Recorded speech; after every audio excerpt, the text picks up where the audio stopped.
Hey, good morning, everybody. This is Rob Borden, and I am your Friday devotion again this week. I've done it the last couple of weeks. Jake will be back next week, and then he and I should be getting into a rotating basis. But it's a beautiful morning. It's great to have you with us, whether you're joining us live or you jump on board later and watch the recording. Um, so, if you've been with us for a while, and I do see a lot of the same names pop up throughout the week, we want to thank you for doing that. And it's great to communicate with you and share this time with you. Some of the other folks that do the devotions throughout the week will actually respond live as you sign in or comment. I actually do it afterwards because frankly, they're a lot better at this than I am. So on Monday, you got Celia, who's got like 1,000 times the personality of anybody I know. And Tuesday is Morgan, and she's a pastor, and it's so great at what she does. And of course, Eli on Wednesday and his music and the talent he brings. And Thursdays is Aaron, and he's also a pastor and is so smart and knowledgeable. So, and then you got me on Friday. So, anyhow, it's great to be here, and I've got some Bible scriptures we're going to read, and we're going to kind of jump right into it on this great day. I will jump on after I'm done, and if you've got some comments, I do have a question I'm going to ask you though to respond to. So, hopefully, you'll be able to do that, and we'll get some great ideas, and you'll kind of know what that means here in just a few minutes. But first thing I want to do is our memory verse for the week. This comes from Psalms 139:14, and it says, I praise you, for I am fearfully and wonderfully made. Wonderful are your works that I know very well.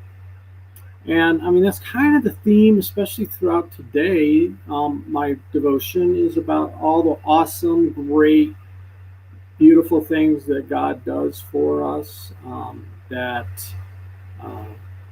and when we don't do beautiful, great things, God's so merciful and accepting and loving that that doesn't really matter to Him. So I hope you had the opportunity.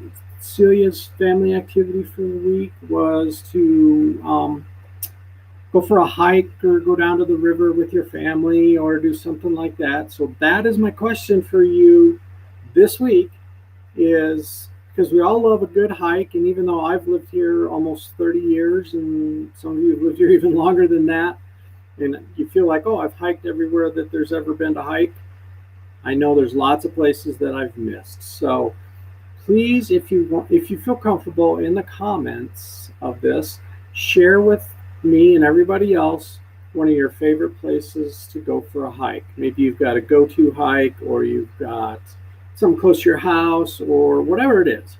Just share with us that hike. I'll share with you mine, which is really kind of my family's, and that's Purgatory Flats, which is an unusual hike because you actually descend first and then you come back out. Usually you hike up and then you hike back down, but Purgatory Flats is the opposite of that. So, and that's just basically across from Purgatory Ski Resort. If you haven't been there, if you comment and would like to know where it is, I'd be happy to tell you how to get there. It's really easy. It's not a real long hike. It's maybe 1.5 to 2 miles at most down, but you could actually go down to the North Animas River down there. So it's really cool. It's pretty easy for the most part. But yeah, but I'd love to hear some of yours and maybe places that I've been as well, but there may be some new ones that you come up with. So, jumping right into some of the scriptures, I talked to you about how I do tend to focus on scriptures when I do my devotions. And the first one I'm going to read you is from Psalms. It's a different Psalms, though. This is 145:3. And but you're going to notice a theme throughout all the scriptures that I read today, which I kind of alluded to about how God is awesome and great and the Lord of Lords and all those things. But this one says, great is the Lord. He is most worthy of praise.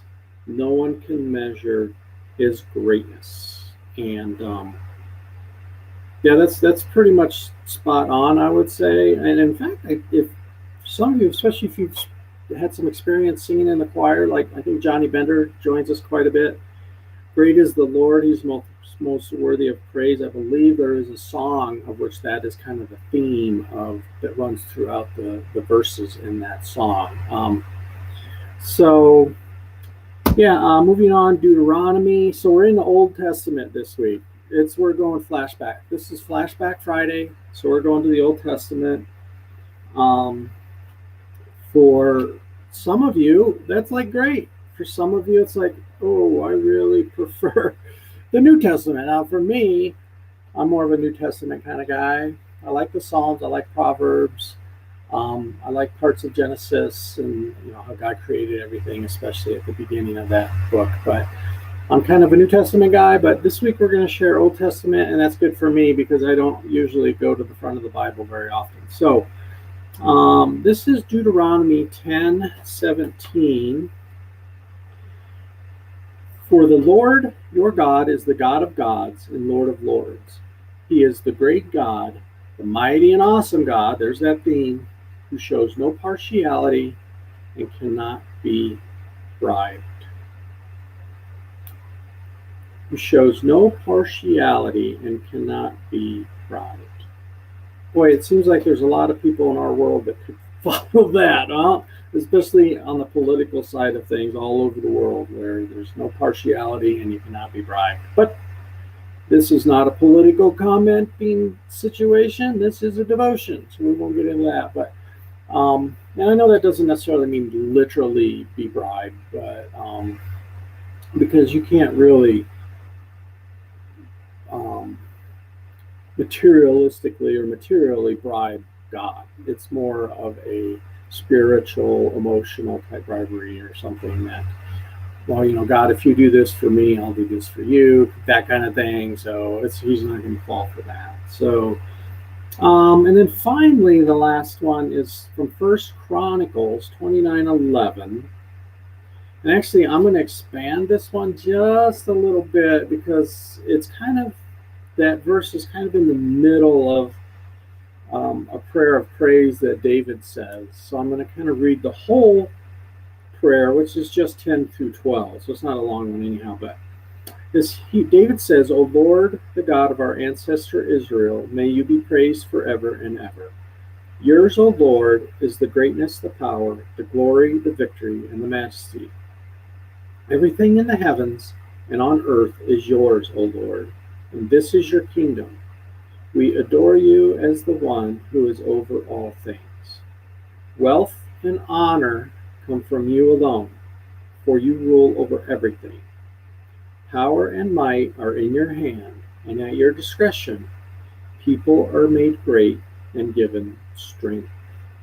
So I want to go back to the beginning of 12, which says, wealth and honor come from you alone. So if you're like me, and maybe you aren't in this scenario, but for me, sometimes I kind of like to take credit for my success. And whether that's at work or at home or with my family or whatever the case might be, I tend to like to take credit for that.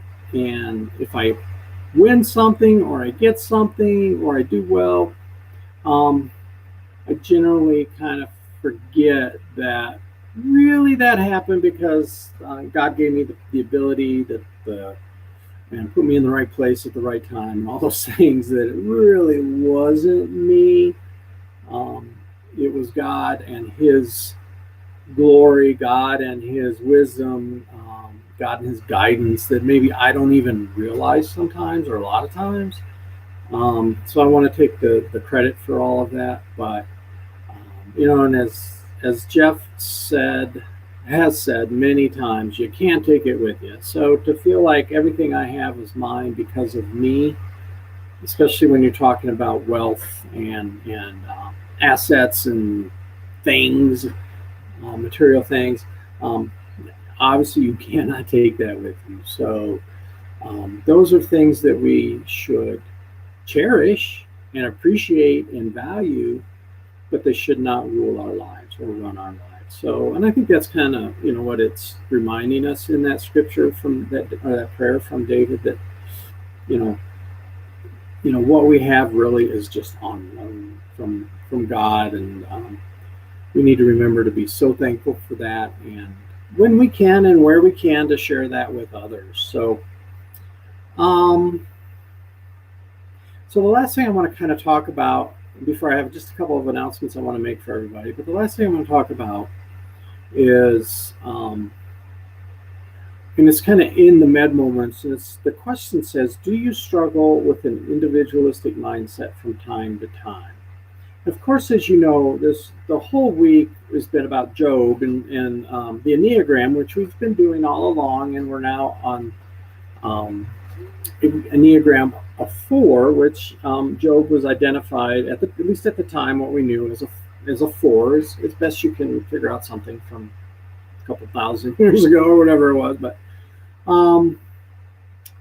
but we've all heard the patience of Job, and he just the way he led his life and the examples he set are so relevant even today, hundreds, if not thousands of years later, of just being patient, and just waiting and waiting and waiting for God. And he just, I mean, boy, whether it's waiting for God or waiting for something to happen, how many times have you struggled with being patient? And we just want it, especially in this instant gratification society. It's like, we want it now.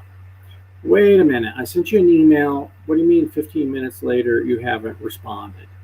What do you mean I got to go to the grocery store and stand in line now? I want to go through Quick Check. I mean, everything is geared towards moving us in and out, in and out, in and out as quickly as we possibly can. But didn't work for Job. Even though he had several times he could have just said, I give up, thrown in the towel.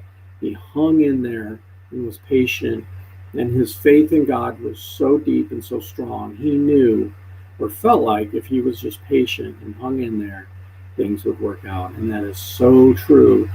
And that's kind of the greatness of God, because how many times have we all thought that, or even said, in your time, God, this will happen in your time. And how hard is that to actually wait and be patient? So the influence that Job and the way he lived his life is so great on many of us. We don't even really realize it. So I hope you had a chance to going through the med moments and read all the scripture and just spending some time reflecting on that throughout the week.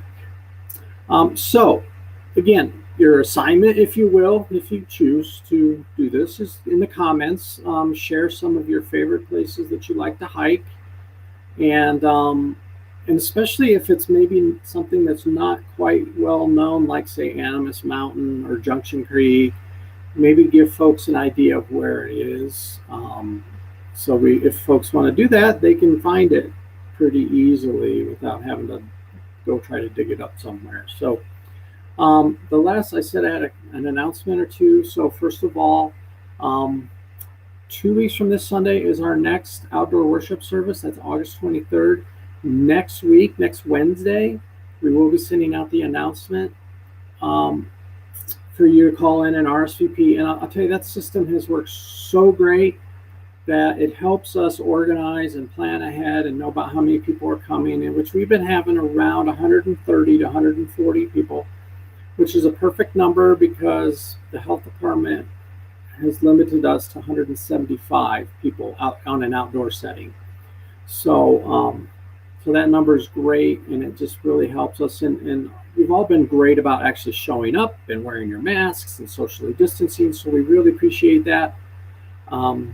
I think we're all starting to finally get into this pattern where we know that's how it's going to be for a while, and we don't really necessarily forget to put our mask on or whatever. I think it's just kind of our natural, and and maybe even in the long run, even when COVID is behind us and we have the vaccine, that's something we'll carry forth in our life, as well as washing our hands all the time. So